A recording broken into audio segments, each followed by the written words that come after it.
Hello, everyone. Thanks for joining. We'll get started in just a minute. While we're waiting for folks to join, if you want to let us know your name and your organization or where you're dialing in from in the chat, that would be great.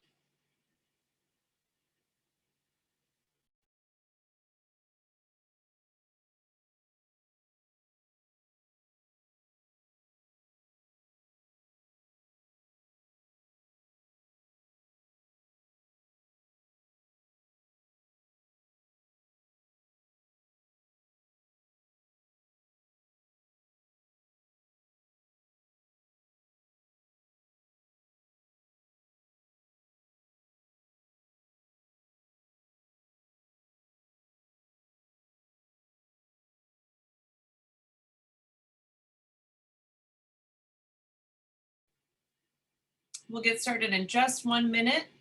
Thanks, everyone, for joining. Happy U.S. Climate Week.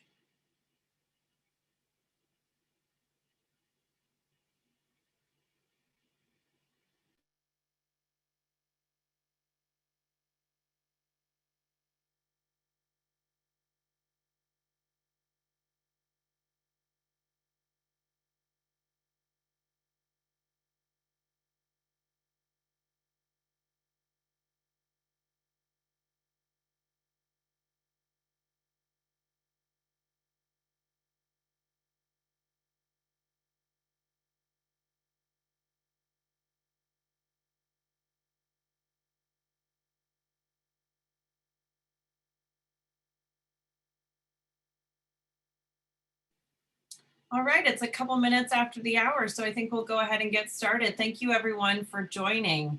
My name is Sarah Spengeman, and I'm actually going to start recording right now. Okay. And I am the Deputy Director of Communications at Energy Innovation, so welcome. For those of you who are unfamiliar with EI, we're a nonpartisan energy and environmental policy firm. We deliver high quality research and original analysis to support the policies that most effectively reduce greenhouse gas emissions. And in just a minute, I'll introduce my colleagues, but just a couple housekeeping things. So everyone will be on mute throughout the webinar, but we will have plenty of time for questions. And you'll see that there's a Q&A box. It's different from the chat box. It's specific for Q&A. And you can go ahead and type your questions into that box throughout the presentations. We've also got a feature where you can vote up questions that you also might have. So you can type in your own original questions, or you can vote up questions that you share. The webinar, like I said, is being recorded, and it will also be posted on our website on the presentations tab. So you can go there and share the webinar afterwards. And so now I'm actually going to turn it over to my colleagues. So first you're going to hear from Robbie Orvis.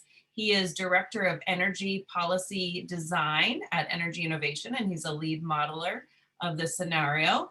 And he's going to provide some important context for the policy scenario. And then Megan Mahajan is the Manager of Energy Policy Design, and she's going to dive into the specifics of the scenario. So, okay, I'm going to pass it over to Robbie now. Thanks, Sarah. Thanks everyone for joining us. We're looking forward to the conversation today. So as Sarah mentioned, my name is Robbie Orvis, and I'm the Director of Energy Policy Design at Energy Innovation. And I'm going to start us off today with a bit of background on what the Energy Policy Simulator is and kind of how we derived our scenario, and then turn it over to Megan to really dive into the details. So today we're going to be talking about a US 1.5 degree compliant NDC, or nationally determined contribution scenario policy pathway using the US Energy Policy Simulator. And I'll just note that this builds on a new version of the Energy Policy Simulator that we released yesterday that adds a lot of new detail in the industry sector, and as always has a lot of new improvements and enhancements. There's also an accompanying research note that we've written that details the findings and key policies in this scenario, which will be released at the end of the webinar and posted on our website at energyinnovation.org. So the goal of the Energy Policy Simulator is to help policymakers understand impacts of energy and environmental policies, to find the best way to meet climate, financial, and other goals, and to make policy decisions that are unbiased and data supported. And to do that, we developed the Energy Policy Simulator, which is an open source, free tool. Anyone can use it, and it can be accessed online at us.energypolicy.solutions, which we'll be looking at in a little bit. And all of the data and the model itself are available for download, and there's lots of instructions and background documentation for those that are interested. We've developed energy policy simulator models for more than 16 different regions at this point, and we have a lot more coming. We have a few international deployments in addition to the ones that are on here, including Brazil and the EU 28 that are due out this year. And in addition to the 5 states you see here, we have another 25 or so at least that are coming later this year in a project that we are partnering with RMI on. The goal of the Energy Policy Simulator is not to identify a single policy or optimize a single policy to meet emissions reductions, but it's to help look at the many different options that are out there and understand how they fit together to reduce emissions, to increase jobs, and to save money.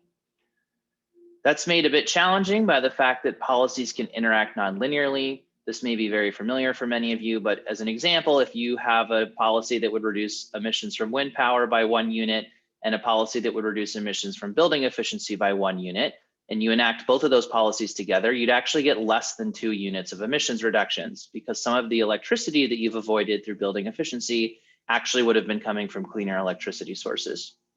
The opposite can also be true. This is a little bit more intuitive, but if you have a policy that would reduce emissions from wind power by 1 unit, and a policy that would reduce emissions from electric vehicles by 1 unit, and you enact both of those policies, you will actually get more than 2 units of emissions reduction, because some of the electricity that's powering those cars is actually coming from cleaner sources now.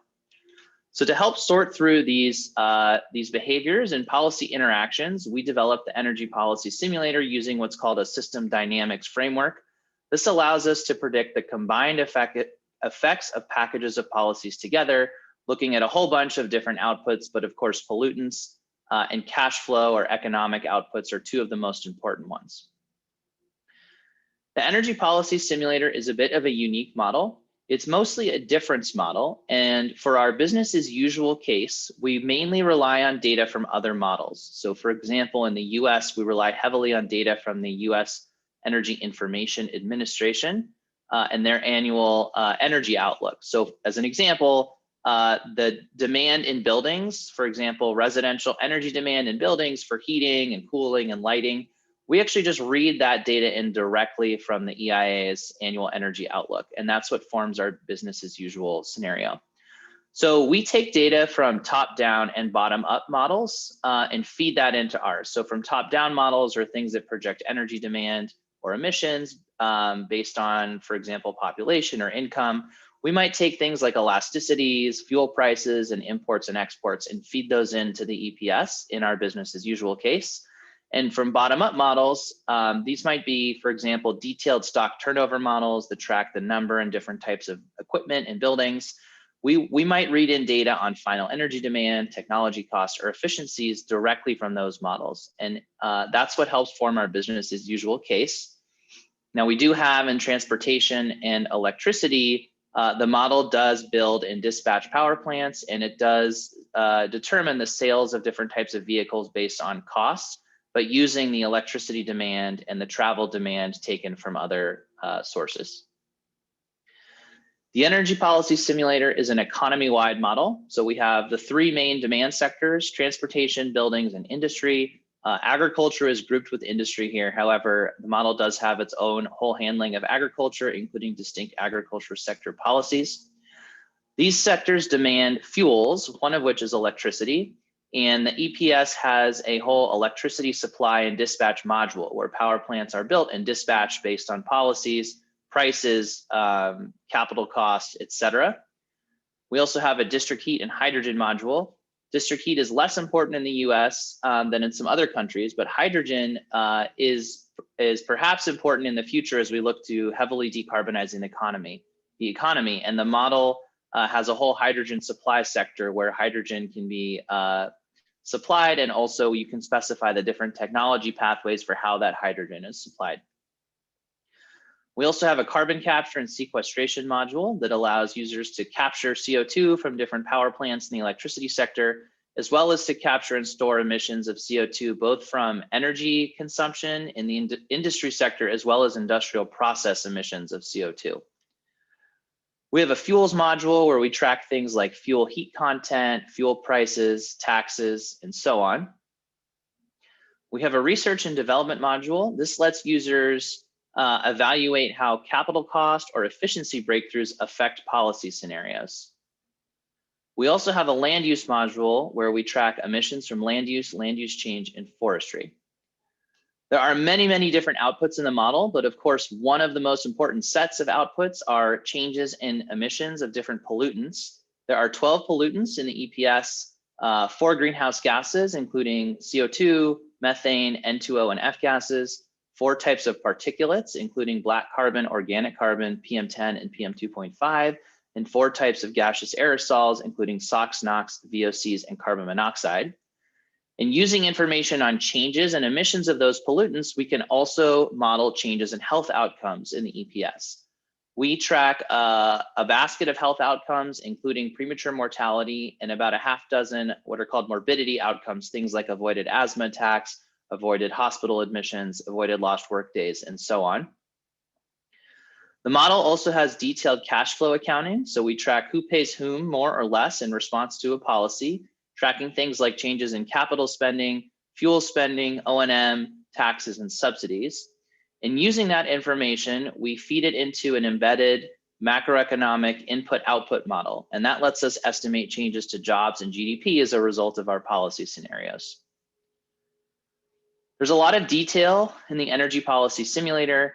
This is one example, and I won't go through all of this, but in the building sector, we have 6 different end uses and in 3 different types of buildings. And each one of those end uses can use up to, I think, 8 different types of fuels. So there's a lot of detail there. One of the new features in the updated version of the energy policy simulator is a lot more detail in the industry sector. So previously we had 7 distinctly broken out industries and an 8th catch-all. We now have 25 distinctly broken out industries, which are much more detailed and tied to the cash flows and energy consumption in different parts of the model. Those are all listed here, and these overlap. These are actually mapped exactly onto the industry categories that the EIA has in its annual energy outlook. There's also a lot of detail in the electricity supply sector with many different types of power plants. I will mention that the EPS is an annual model, so we don't have the kind of grid resolution that a dedicated grid reliability model has, but we do have some ways we try and approximate some of the constraints on the grid as we grow the share of clean energy.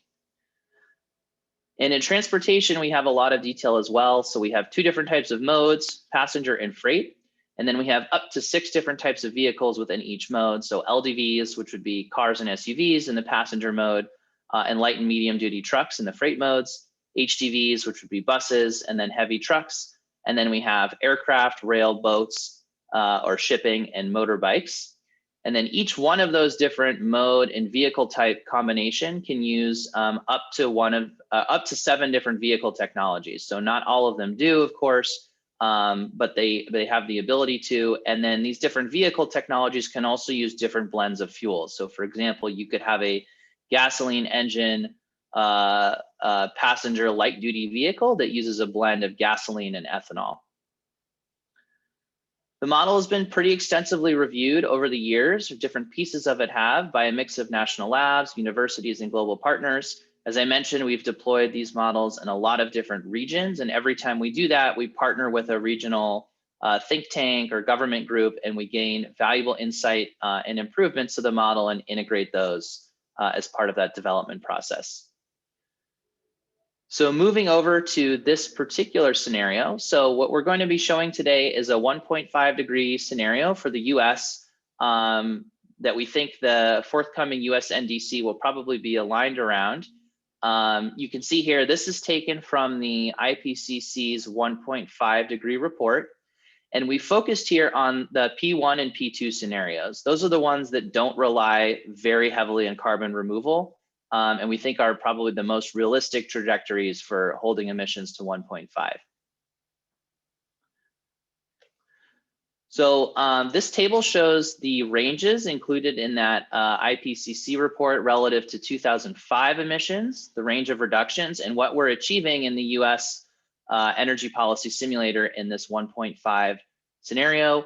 I'll draw your attention to the 2030 greenhouse gas reduction number. So we're achieving 50% below 2005 emissions, greenhouse gas emissions by 2030. And by 2050, we're actually 90% below 2005 greenhouse gas emissions. You'll notice that the CO2 only numbers are significantly greater in terms of emissions reductions. And that's also in line with what's highlighted by the IPCC. So just a few high-level takeaways here before turning it over to Megan to kind of jump into the scenario. We find that this a 50% by 2030 and then extending those to deep reductions by 2050 is a win-win-win for the US. The scenario would put the US on a globally consistent 1.5 degree pathway. It achieves net zero CO2 emissions before 2050 in 2044. It yields nearly 3.3 million job years annually by 2030 and more than 5 million by 2050. And it avoids more than 17,000 premature deaths in 2030 and more than 45,000 in 2050 due to steep reductions in health damaging pollutants associated with burning fossil fuels. So I'm going to pause here and turn it over to Megan to jump into the web tool. Great, thank you, Robbie. So let us now jump into the web version of the tool. Give me just a second here.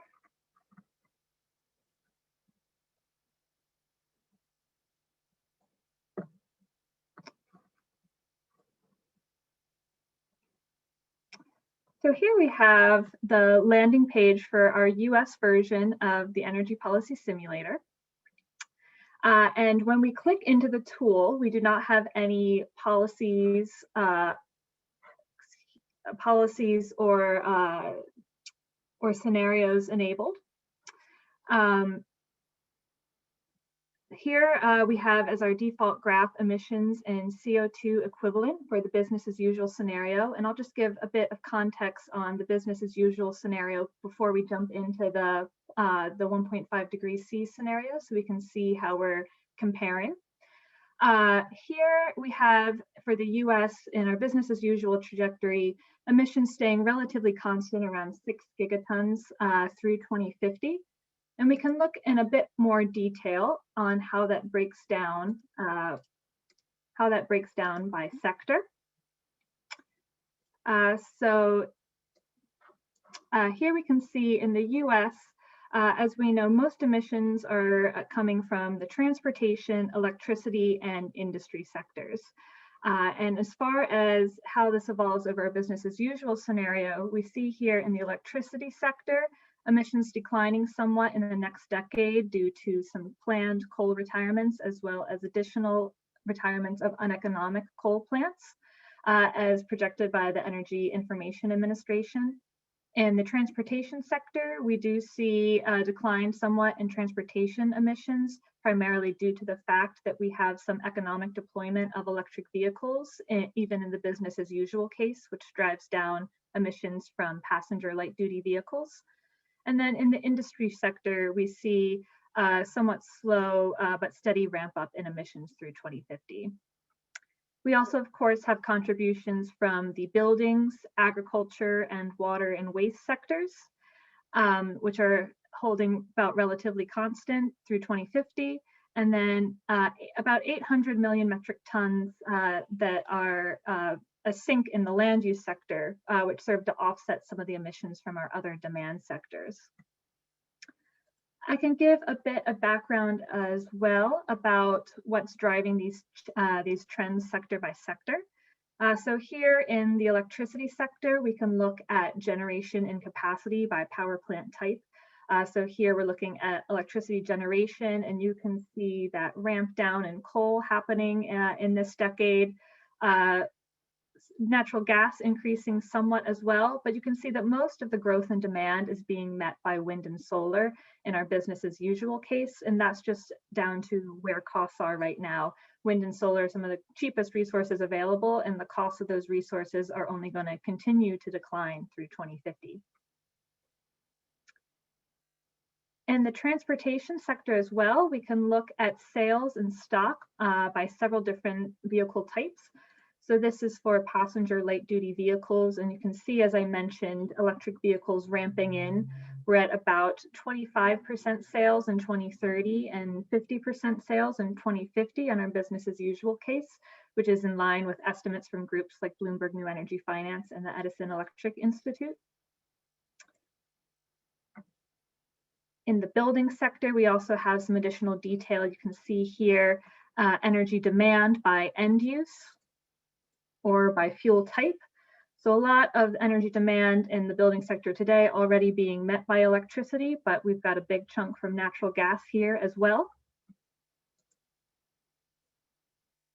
And in the industry sector, as Robbie mentioned, one of the benefits of this new version 3.2 of our model is we have a lot of industry specific breakdown now. So here is emissions from 25 different industries that we track in the model. And you can pick out what some of the biggest contributors are to emissions. So chemicals manufacturing and oil and gas extraction standing out as two big ones.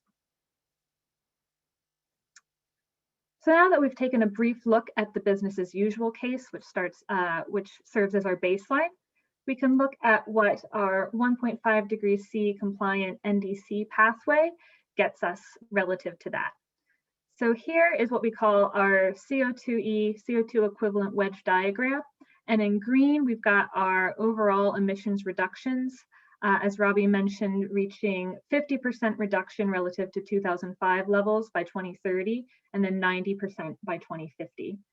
And this graph is showing the emissions contributions of each of the policies that we have enabled in this scenario. And these are color-coded and grouped by sector. So I'll walk through these sector by sector to explain what policies are enabled and what that means for the economy in terms of things like deployment and energy use and emissions. So we'll start with the electricity sector, which is here in these yellow and gold wedges. And this is really serving as the backbone of our policy scenario because, of course, getting to 100% clean electricity is especially important when you are pushing on electrification of end uses in other sectors like transportation and buildings. So in the electricity sector in particular, you can see that the importance of these different wedges is changing with time. So focusing on more of the near term, you see these lighter color wedges are what are driving most of the emissions reductions. And this is due to a few key policies. So first is the early retirement of coal-fired power plants. So we find that this is really integral to get these plants offline by 2030 in order to meet that 50% greenhouse gas emissions reduction goal. So in addition to that, we also have these lighter colors, which are extensions of the investment and production tax credits for 10 years, which are important for encouraging the growth of renewables and keeping costs down within the power sector. Now, after about 2030, you see this large clean electricity standard wedge ramping in. So we have a 100% clean electricity standard by 2035 with an interim goal of 80% by 2030. And this you can see after the coal is entirely offline in 2030 is growing emissions reductions, and that's from pushing off the existing natural gas from online.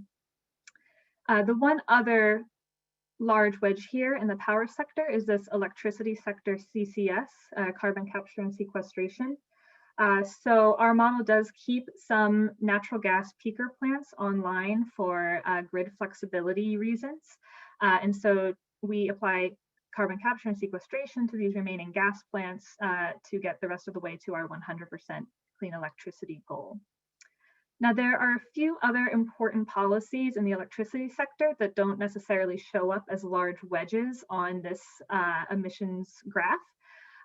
one category of those are measures that promote grid flexibility, so a doubling of transmission infrastructure and measures that support the deployment of grid battery storage and demand response programs. So those aren't large contributors to emissions reductions in themselves, but support this transition to clean power sector and help keep costs low. And one other one that I'll mention is subsidy for nuclear power plants to keep those online as they are sources of carbon-free electricity, and that helps limit the amount of new capacity that we need to deploy to meet these goals. So taking a look at what that means for generation and capacity.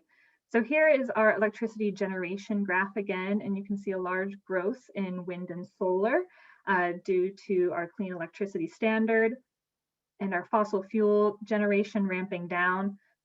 So coal going down to 0 by 2030 and our natural gas non-peaker plants following thereafter. This pink line here is natural gas peaker plants that remain online for grid flexibility purposes and have carbon capture and sequestration to bring down those emissions. And then here we have our nuclear generation remaining fairly constant. In terms of what that means for capacity, so again, you see huge build out of wind and solar. We've got an average of about 120 gigawatts of renewables coming online annually between 2020 and 2030 in this policy package, which is comparable to the 120 gigawatts of wind and solar that came online in China last year. Compared to our historical deployment in the US, we achieved about 20 gigawatts of wind and 20 gigawatts of solar last year in 2020. Flipping back to our wedge diagram, I can now focus on transportation here in red. Now, smaller number of policies here, and you can see that the big contributor is the electric vehicle sales standard, which is contributing the majority of the emissions reductions even in 2030 here and grows in importance through 2050. So we implement a 100% sales standard for passenger light duty vehicles and buses by 2035, and then a 100% by 2045 standard for medium and heavy duty trucks. Another important wedge here is vehicle fuel economy standards. So even though we are ramping up our deployment of electric vehicles, there will still be millions of fossil fuel powered vehicles sold in the next decade or so as we ramp up those targets. So it's important that those are efficient as possible. So we implement strong and steadily increasing fuel economy standards for both on-road and non-road vehicles in this scenario, including aviation, rail, and shipping. And then finally, this lighter colored wedge here is mode shifting. So this includes a 20% reduction in passenger light duty vehicle demand by 2050, as well as reduced demand for heavy duty freight trucks due to better freight logistics. And so again, while these don't show up as large emissions reductions on their own, are really important for keeping costs down and promoting a cleaner transportation future. Switching back to our graphs of sales and stocks of different vehicle types. So here we've got passenger light duty vehicles, and you can see that standard ramping up to reach 100% by 2035. We can take a look at what that means for stock, and this lags behind the sales data because fossil fuel vehicles that are sold in the interim while we're ramping up this standard are then going to be on the road for an average of 13 years in our modeling run. So it takes some time for those to retire. For heavy freight trucks, you can also see the standard ramping in this time by 2045. This is in line with the recently proposed HDV rules for California, which reach 40% sales by 2032 and then continue linearly down to 100% from there. This is not enough to completely retire all the freight trucks from our roads. We can take a look at what's remaining in the transportation sector at the end of this model run. And while we see light duty vehicles dropping significantly by 2030 and then down to 0 by 2047 in terms of emissions, we do have some remaining emissions from heavy trucks, much of our emissions from light and medium freight trucks are squeezed out. And the other big remaining component here is aviation. So while we do include some efficiency measures for newly sold aircraft, demand is expected to continue to rise through 2050. So we see the CO2 wedge here remaining in the transportation sector. Next, I'll jump into buildings. And in this sector, one wedge really dominates this teal band, which is the building component electrification. So here we model a sales standard for newly sold building components of 100% electric sales by 2030. This is both for new buildings as well as replacement of equipment in existing buildings. And in addition, we have other complementary policies here, energy efficiency standards and increased retrofitting of buildings, targeting retrofits for 15% of existing residential and commercial buildings by 2050. Now, again, these don't show up as large emissions reduction spans on their own because we're electrifying the rest of the building sector.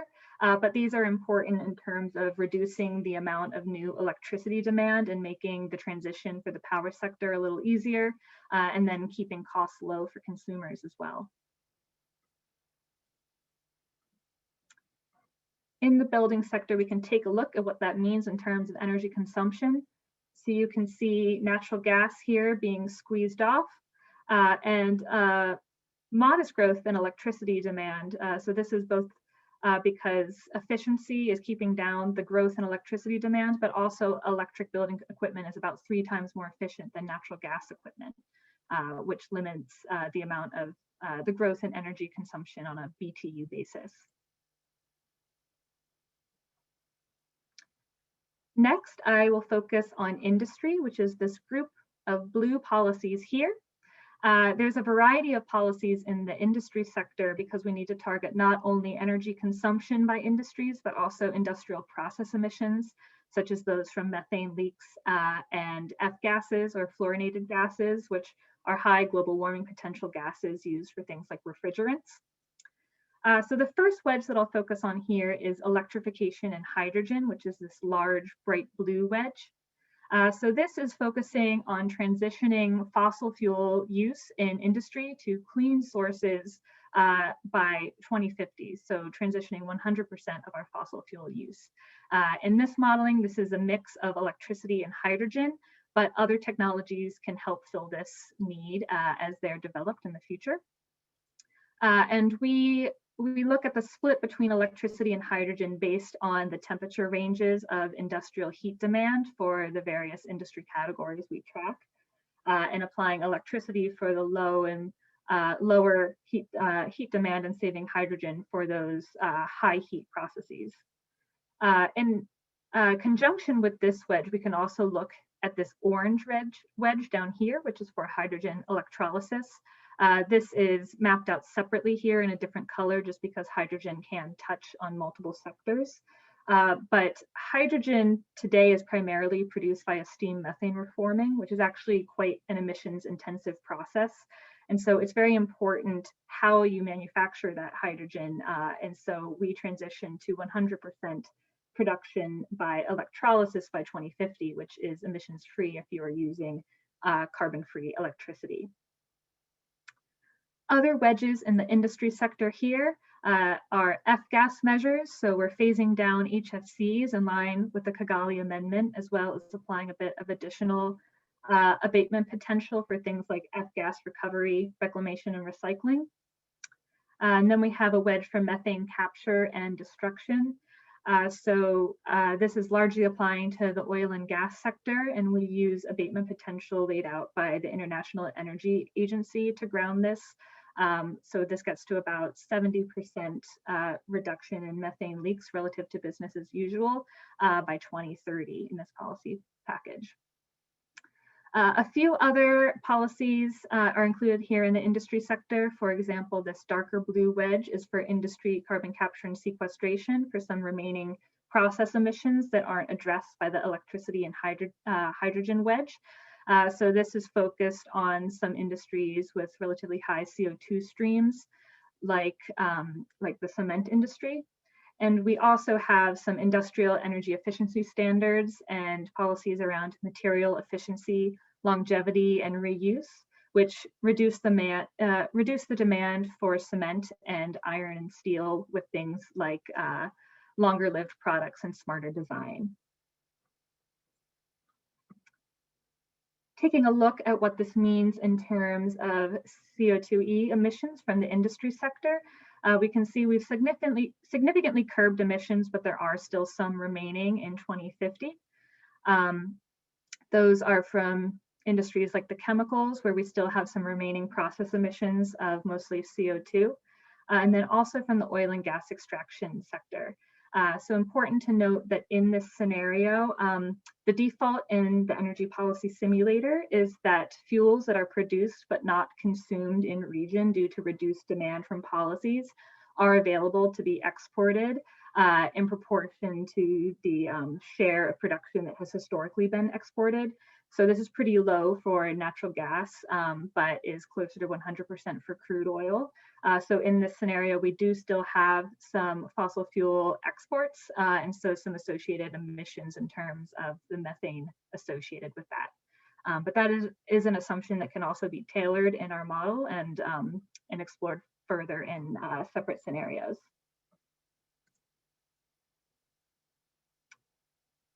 Finally, I'll just focus quickly on these green wedges here for land use and agriculture. So we have some wedges for afforestation and reforestation, as well as improved forest management practices in line with some government research on potentials there. And then cropland and rice and livestock measures for things like no-till practices and anaerobic digesters for livestock in line with potential laid out by the EPA. So clearly, altogether, these policies do a lot to slash US greenhouse gas emissions, but there are also some significant co-benefits that are associated with this policy scenario as well. So I'll focus on going through some macroeconomic indicators as well as human health benefits. So first, let me switch over here to this graph that focuses on the change in jobs relative to business as usual scenario. So this is looking at the additional job years, where the job year referring to one full-time job for 1 year. And you can see that this gets to nearly 3.2 million jobs by additional jobs relative to business as usual by 2030, and about 5 million by 2050.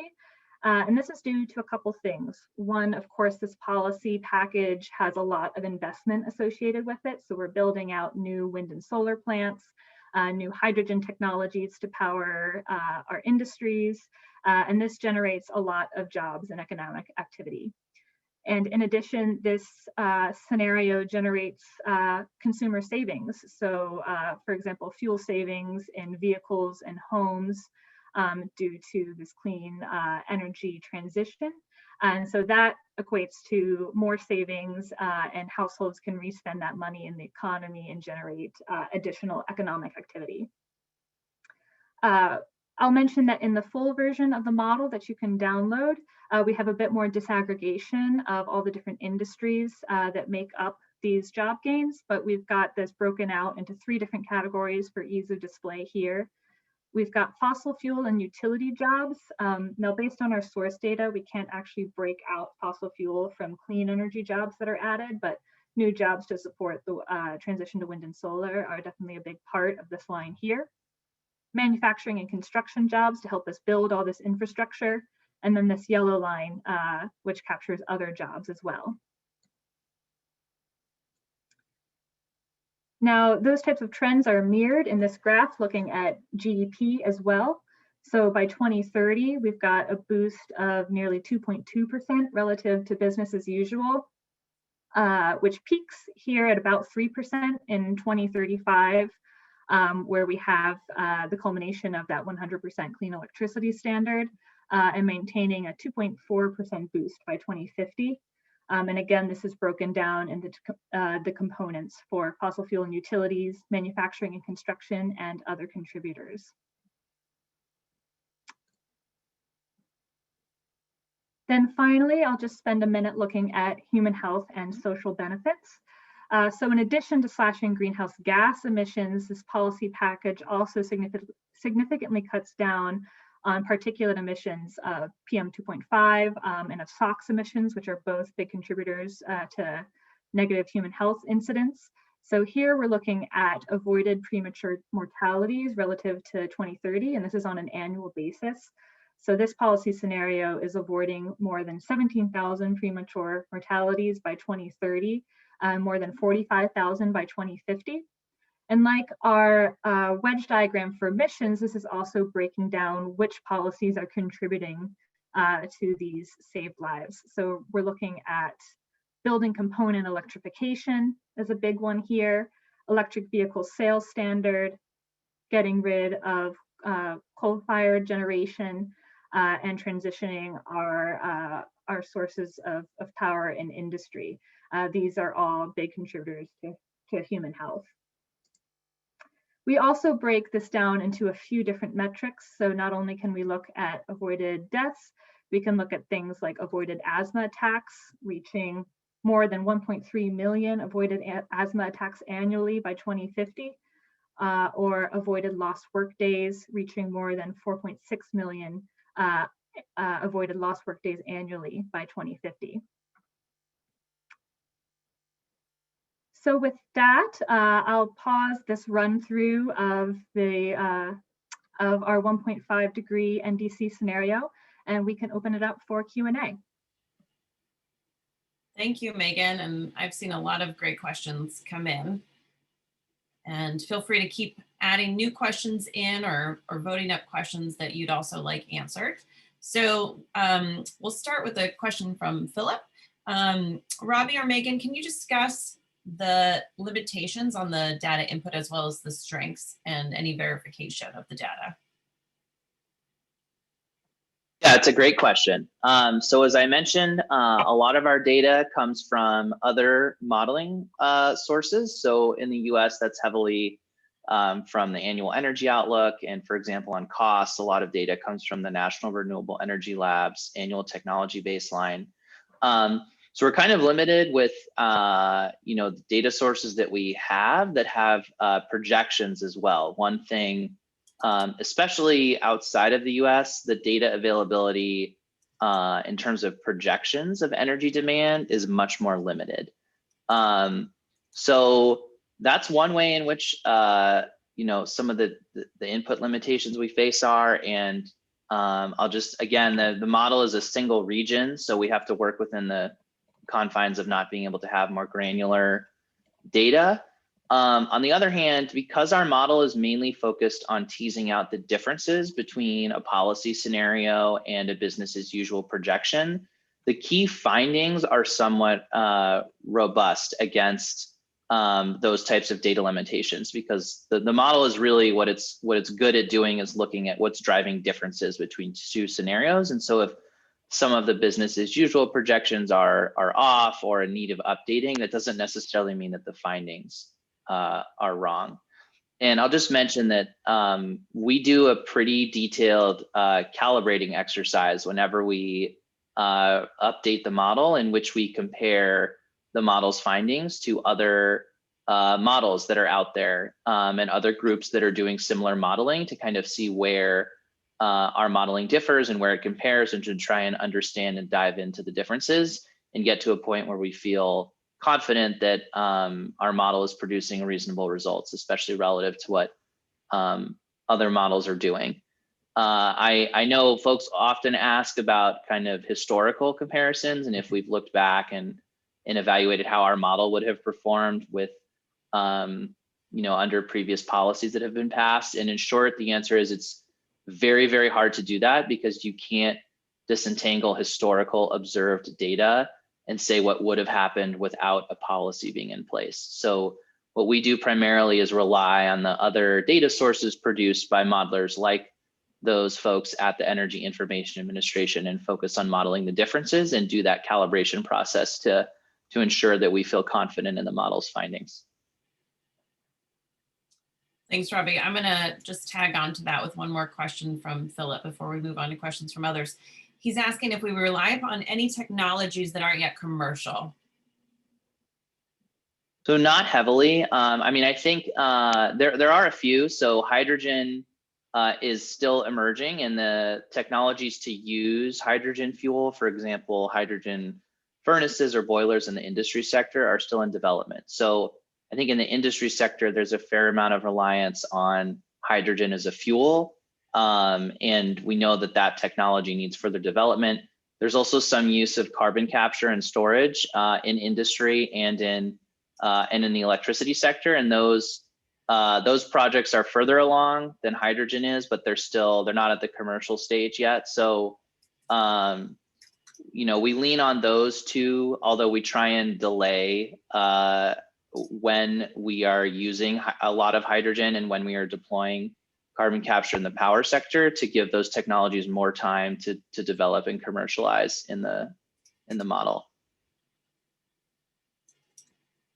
Here's a question from David. Why is CCS so much more important in the electricity sector than in the industrial sector, where hydrogen is just the inverse? One might expect the reliance on CCS and hydrogen to complement each other across the electricity and industrial sectors.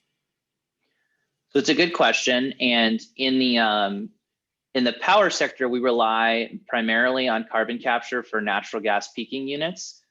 This is an artifact of our model that we don't yet have technologies in the model that are really dispatchable and zero carbon. We have plans to include, to your point, probably include hydrogen power plants in the future in the model.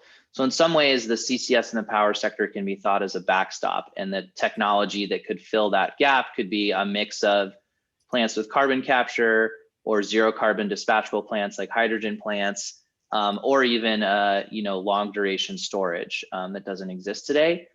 The inverse of that is that in the streams in the industry sector are quite diverse, and in the power sector, we're mainly using that CCS on kind of the residual peaking plants. And in industry, we're really trying to completely substitute the fuels away from fossil fuels, which is primarily natural gas used in the industry sector. And so we kind of need a viable substitute fuel, not just putting CCS on everything. Given this stage of commercialization of CCS and the cost, we're trying to focus on fuel switching first, and then we are still using some CCS in industry, for example, on remaining process emissions. But all this is to say the exact technology composition is obviously uncertain, and I think there's cases to be made that we could see more CCS or less CCS than what we've built in electricity and industry. And conversely, that we could see more or less of the alternative fuels. I think it depends a bit on where the technologies land and the amount of research and development that's done in the coming years. Thanks, Robbie. And Megan, since you've got the avoided deaths diagram up, I think this is a good question for you. Someone is asking why thank you, there it is. Someone is asking why energy efficiency saves so many lives. So energy efficiency should not actually be showing up as some of the larger wedges here. It's mostly the electrification policies, such as building components, electric vehicles, electrification, and hydrogen in here that are really the big drivers here for shifting fossil fuel usage to clean sources of power. Like our emissions wedge diagram for CO2e, though, obviously efficiency also can significantly cut down on fossil fuel usage. But in terms of where this shows up as the biggest drivers on the emissions reduction wedges, it's the policies that are requiring 100% of newly sold components in buildings, or 100% of newly sold vehicles to be electric, are the ones that are showing up as the biggest drivers. Thanks, Megan, for explaining that. Another question is, do you consider other policy portfolios to reach 1.5C targets? And any suggestions on what other policy options could look like?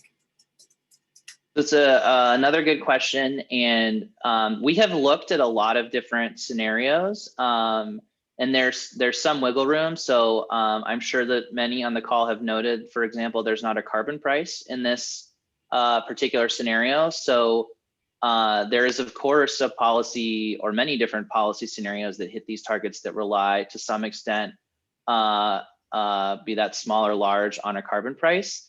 And what that can do in different sectors. So the answer is we've looked at some of them. We've landed on one that we think is reasonable and in line with the current administration's stated priorities for different policies and options, and that produces good, jobs and economic impacts. So that there are some ways in which the policy pathway, or at least the outcomes, are pretty don't have a lot of wiggle room. As one example, we basically don't see a pathway to achieving this scenario without eliminating coal emissions by 2030. Exactly how that's done, whether it's done through new regulations or standards, or it's done through some kind of coal refinancing that retires plants, or it's done through carbon price that retires plants, that obviously is open to whoever's designing the policy scenario. And there is some, there's ability to model different policy pathways there. But we think that this represents a pretty strong policy pathway that's also pretty insulated against uncertainties. For example, how large a price exactly is needed to drive either adoption of new technologies or retirement of certain technologies. I can also just add that looking at this wedge diagram here for how these different policies contribute to the emissions reductions, these are all the contributions from these policies in the context of this policy package. And so even policies that are existing here might look a little different if other policies in this package changed. For example, in the electricity sector, if we dialed back the rate of coal retirements or dialed back the clean electricity standard, this investment in production tax credit wedge might grow to fill in some of that gap. And so what you see here is all in the context of this policy package. Just wanted to point out. Thanks, Megan and Robbie. Here's an important question, I think, about the politics of all this and actually getting this done. So Glenn is asking, does your modeling anticipate any messiness in terms of getting policies implemented? For example, it's quite likely consumers will push back against electrification of existing homes. So the transition will be slower than one would expect in a simple world. So the kind of underlying assumption when you're modeling this is that you're modeling the achievement of policy outcomes. So this is a common question we get. And one of the nice things about the tool is it's very easy to customize the policy implementation schedule. So as an example, we have 100% electrification of new equipment sales in buildings by 2030. But to your point, maybe you think, well, maybe we want to we want to give that a 20% haircut because of pushback in different regions. You can just set the policy schedule to deliver 80% of that policy value going forward, and you can see what that would do to emissions. So in this scenario, the answer is no. We're kind of assuming if there's a policy that we're modeling, that it's being met. The clean electricity standard is being met, the sales standards are being met. But it's very easy using this tool to quickly say, well, what if I want to dial those back a little bit to account for the fact that there might be some local resistance and we might not be able to quite achieve the stated policy outcomes.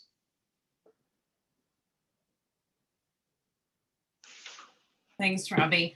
So I'm going to pick a couple more questions here. Feel free to keep adding a few more. We've got about 6 more minutes. So another question we have here is about jobs, and someone is asking what drives the increase in other jobs. So maybe we can just talk a bit about where some of those induced jobs are coming from, direct and induced. Sure. So let's switch back to the jobs graph for just a minute. So as I mentioned, there are kind of 2 key components for what's driving the trend in jobs. One is all the new investments and new infrastructure. A lot of those jobs show up, for example, in this manufacturing and construction, although also the jobs that are supplying the raw materials for that manufacturing and construction those would show up in other jobs, for example. Another big component is, as I mentioned, respending in the economy due to savings to either households or changes in government revenue. So increased revenue due to higher tax income on all this new infrastructure. And so those, a lot of that might show up in other jobs too. For example, households respending their money. That's going to be done in proportion to how households currently spend their money in things like eating out, accommodation, and travel. Also, health spending and education feature in here a lot. So these are a lot of what's driving this other jobs trend, that kind of induced job component of respending in the economy. And then I wanted to ask a couple of questions. It looks like we've got some EPS users joining us, and the questions are about the updates to the EPS itself. And so one question is about it says your presentation mixed together explanations of the data sources and assumptions you'd previously been using with new updates to the EPS, and it wasn't clear to me which parts were new. Can you give a high-level summary of the changes you're making to the EPS in this update? And then I'm going to follow that up with another similar question that says, with the updated version, will we need to update older scenarios that we've created? I can speak quickly to what some of the big changes are here. I will note that if you go and look at our documentation by following this View Online Guide, we have a version history where we've carefully documented what all of the changes are in this version and in previous updates of our model. Some of the big ones here are, as we mentioned, the industry sectors. So going into much more detail from 8 to 25 different sub-industries tracked. Another big one is updating to EIA's annual Energy Outlook 2021. So we've done a wholesale update of all of our data variables that rely on the annual Energy Outlook, which is quite a lot for our US version of the model. And another big one is switching to that AEO scenario for the high oil and gas supply, which we find has tracked more historically with natural gas prices, which is a big driver of outcomes in the electricity sector. So those are some of the big updates. Robbie, feel free to jump in with some other ones that are coming top of mind.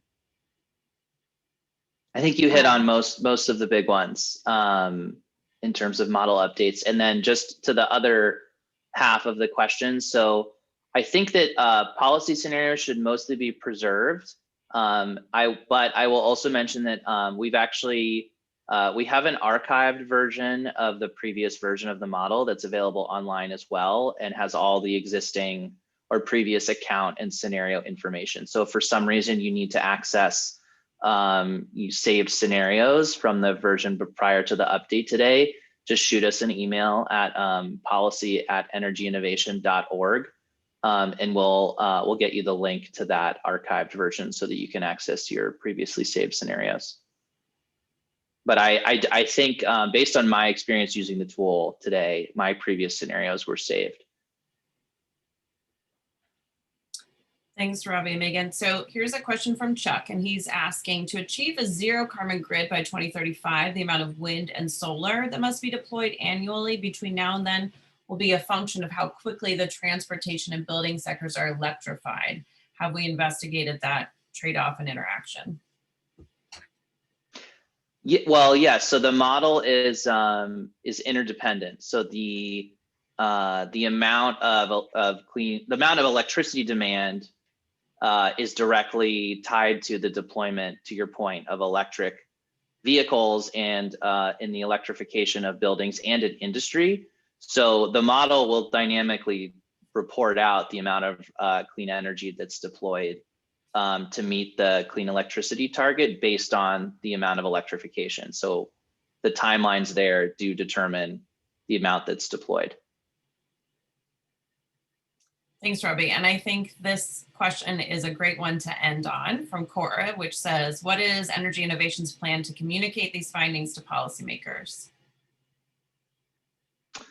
Another good one. So we We are producing a research note I mentioned, which Sarah actually shared the link to. So that that is online and will be disseminated. And then in all of our work, Energy Innovation is regularly in touch with a whole bunch of different policymakers at the state level and the federal level to share findings and analysis using this tool. So, you know, we want to have it be a resource for policymakers, regulators, and others, and so are very happy to, you know, share insights and findings and to continue doing that because we've been doing that for a few years now. I don't know if Megan, maybe you want to just quickly highlight how you used it last year for the House. Sure. We worked with the House Select Committee on the Climate Crisis to model out emissions reductions from their recommended set of policies for the US to reach deep decarbonization by 2050, and that modeling was included in their report. So we, for example, featured that kind of wedge diagram that we just showed, showing the contributions by policy to take a look at which of the recommended policies from the committee's report would be the biggest drivers of emissions reductions.